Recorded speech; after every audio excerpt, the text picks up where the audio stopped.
So here we are. It's Yes. Tony Day. It's Tony Day. How do you feel today? I feel fantastic. I'm so glad the show got nominated for Best Musical, and I'm thrilled to be nominated for Choreography. You know, I love it. The dance part of the show is my heart. You know, I love working on the numbers. I love working with the cast on the numbers. It's been fantastic.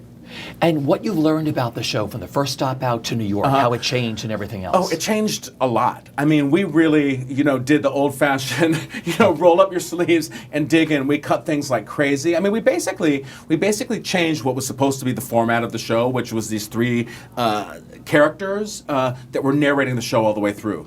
And that was the original intent of the movie as well, and it didn't make it into the film, but everyone thought it'll be, including myself, it'll be a great way to sort of make it theatrical, and it just didn't work. So we ended up getting rid of all the narration in the show, which was then tricky because we had all those scenes in one where they were narrating, and then we had to still change the sets. So it was tricky, but I'm so happy with what we came up with. And we from Toronto, we added a big dance number. Yeah. We took the opening number away from the three guys and gave it to the genie, and we just made lots of changes, and everyone was game. Jasmine had a new song.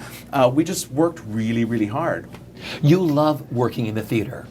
I love it. I love this craft more than anything, and this world more than anything. Since I was a kid, I had every poster of every show, every playbill that I'd seen, like with my parents driving me up to Los Angeles to go see shows, all just like masking tape to my walls. You couldn't see any wall because it was all just Broadway posters and movie musical lobby cards and everything. So yeah, I love it. Well, now you have them for your shows. I know, isn't that exciting? Wall space. Totally. I mean, really, like when I first looked at the Aladdin souvenir program and just saw all those pictures.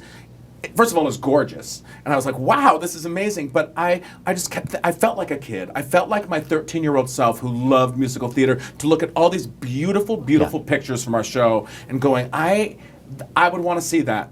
And I would treasure that program if I was my 13-year-old self. Yeah. And what the Tonys mean to you? You've been down this road before. It's so exciting. I mean, how can, it's everyone's childhood dream, I think, who's involved in theater or who loves theater this much. So for me, it's a total dream come true.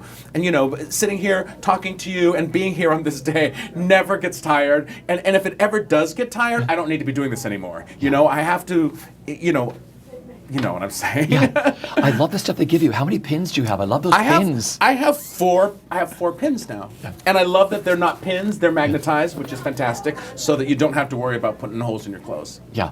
When was the first time you watched the Tonys? Do you remember? Oh, wow. No, I don't really remember.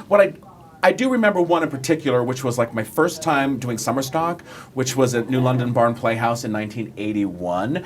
And it was so exciting because here were a bunch of us like doing this for no money, 10 shows in the summer, building the sets, making the costumes, cleaning the toilets, and all of us crammed into this little room watching Tonys, and it was so exciting, and all of us just getting to watch that and a group of people who love theater together watching the Tonys. And having 2 hit shows in town on Broadway, what that means to you. Oh, it's amazing. It's so amazing. I mean, I never would have dreamed it. I never would have dreamed it 10 years ago when I was dancing. So it's a huge accomplishment, and I don't ever take it for granted.